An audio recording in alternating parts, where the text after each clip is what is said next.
Did you know most elderly people drink water in a way that quietly harms their health? You might think, how complicated could drinking water be? But as we age, the way our bodies handle hydration changes in subtle yet powerful ways. What used to work in your 40s or 50s might now be quietly putting strain on your heart, kidneys, or digestive system, and you won't always feel it right away. That's what makes it so surprising. In this video, we're going to uncover 6 common water drinking habits that nearly every older adult falls into, but absolutely shouldn't. These habits seem harmless, even routine, but once you understand the science and the impact, you may never look at a glass of water the same way again. Stay tuned through the end, because not only will you learn what to stop doing, you'll also understand why it matters so much more now than it ever did before. If you're between 60 and 80 and want to stay sharp, strong, and steady, these water habits are something you cannot afford to ignore. Now let's get started. Number 1, drinking only when you feel thirsty. One of the most widespread and misleading habits among older adults is waiting until you feel thirsty to drink water. At first glance, it sounds reasonable. Your body signals thirst, so you drink. Simple, right? But after 60, the body's ability to recognize thirst begins to dull. That "I'm thirsty" signal arrives later than it should, or sometimes not at all. The result? Chronic dehydration without even realizing it. You may think you're getting enough fluids because you're not thirsty, but your body might already be struggling. Dehydration in older adults doesn't always show up as dry mouth or strong thirst. Instead, it often appears as fatigue, dizziness, brain fog, or constipation, and most people don't trace it back to water. I once knew a man named Walter, 74, who told me, "I don't feel thirsty much, so I guess I don't need to drink as much anymore." But he was always tired. His blood pressure kept fluctuating, and when he finally started drinking water steadily throughout the day, without waiting for thirst, his energy improved more than he ever expected. As we age, staying hydrated isn't just about responding to signals. It's about creating a steady rhythm. A cup in the morning, another mid-morning, some in the afternoon and evening.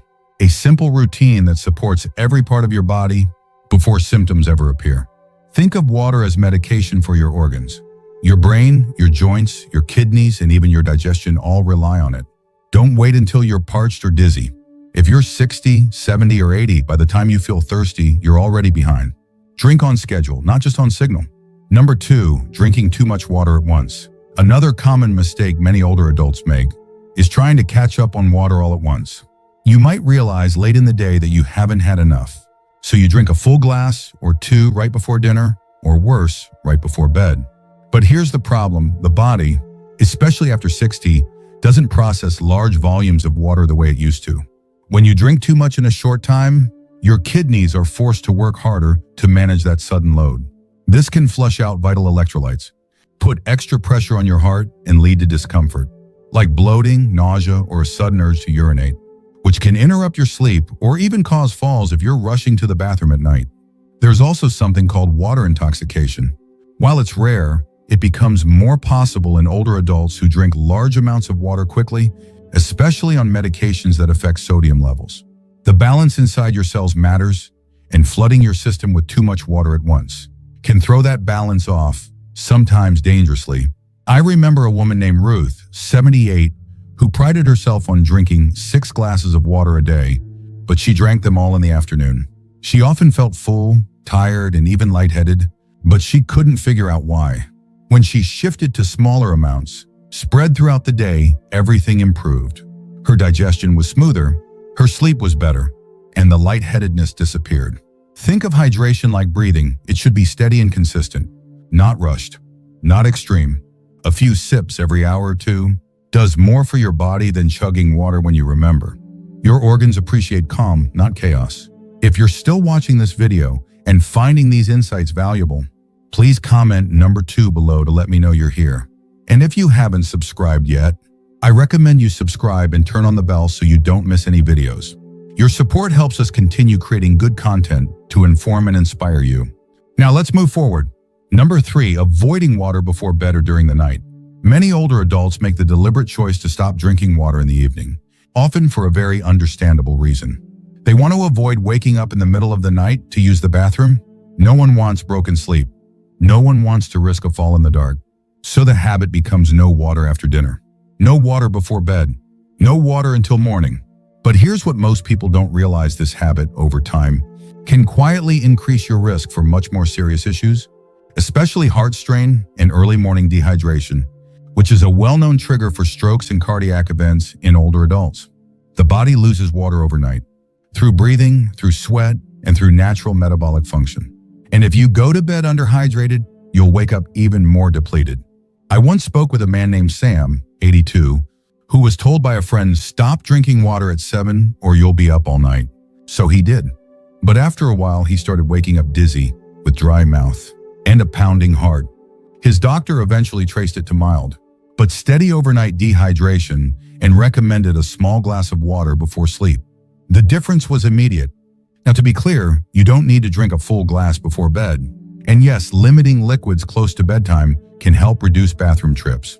But cutting off water completely in the early evening does more harm than good. Instead, aim for balance. Sip during the evening. Keep a small cup by your bedside if you wake up dry. Train your bladder gradually, not by depriving your body of what it needs. Your organs don't stop working at night. Your brain still uses water. Your heart still pumps. Your kidneys still filter. So give them what they need to do their job safely, even if it's just a few sips after brushing your teeth. Avoiding nighttime water might protect your sleep, but it could be quietly stealing from your health. The key is not to eliminate, it's to moderate and time it wisely. Number 4, replacing water with tea, coffee, or juice. One habit that sneaks into many seniors' routines is substituting plain water with hydrating alternatives like tea, coffee, or fruit juice.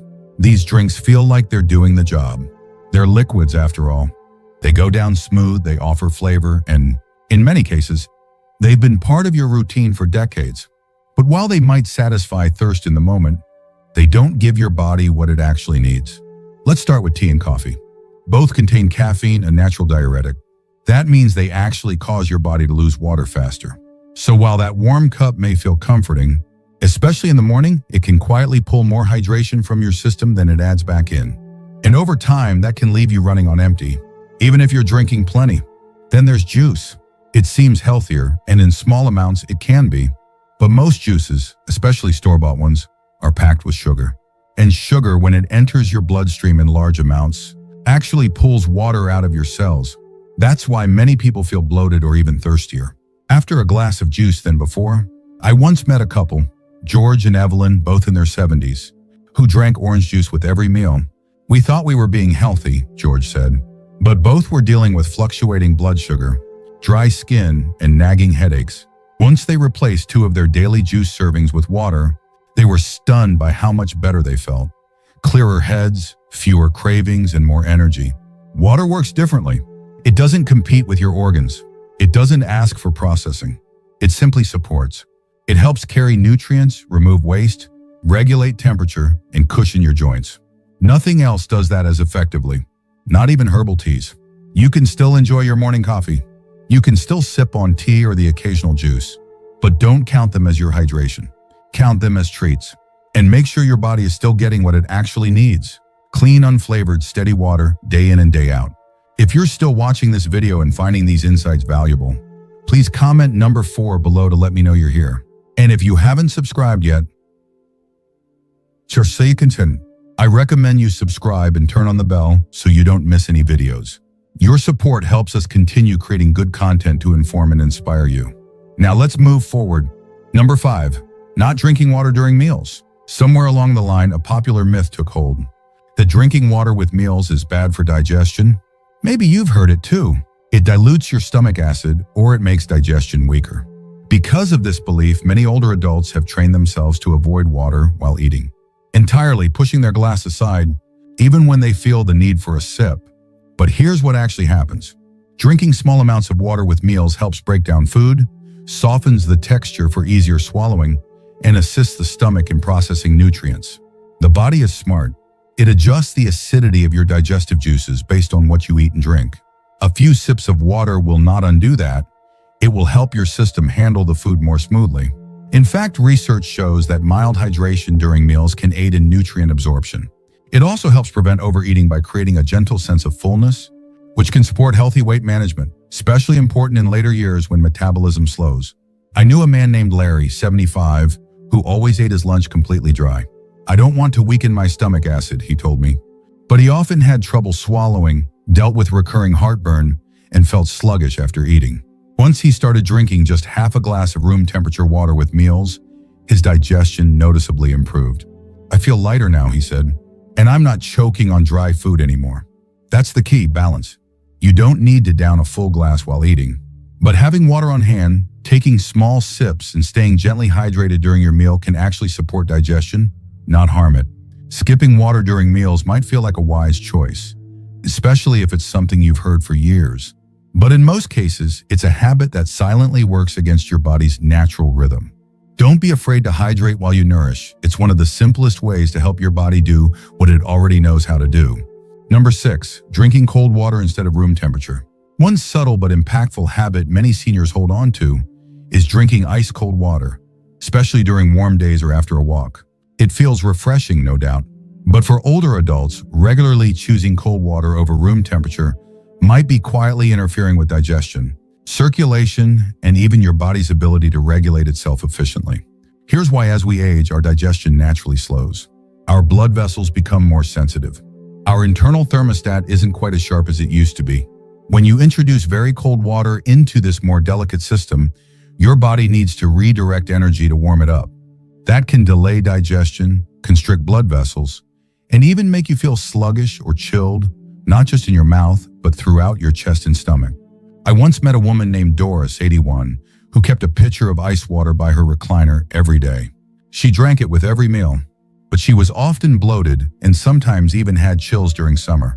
Her doctor suggested switching to room temperature water for a week. The result: less bloating, more comfort after meals, and a body that didn't feel like it was always fighting the cold. Room temperature water supports your body's processes without shocking the system. It flows more gently through your organs, eases digestion, and keeps blood circulation steady, especially important if you have conditions like arthritis, diabetes, or heart issues. It doesn't mean you can never enjoy cold water again. A cool drink after gardening or walking outdoors is fine in moderation. But when it comes to regular daily hydration, especially with meals or on an empty stomach, room temperature is often the gentler, wiser choice. It's a small shift that most people overlook. But for older adults, that small change can mean fewer digestive issues, steadier energy, and less strain on systems that are already working a bit harder with age. If you're still watching this video and finding these insights valuable, please comment number 6 below to let me know you're here. And if you haven't subscribed yet, I recommend you subscribe and turn on the bell so you don't miss any videos. Your support helps us continue creating good content to inform and inspire you.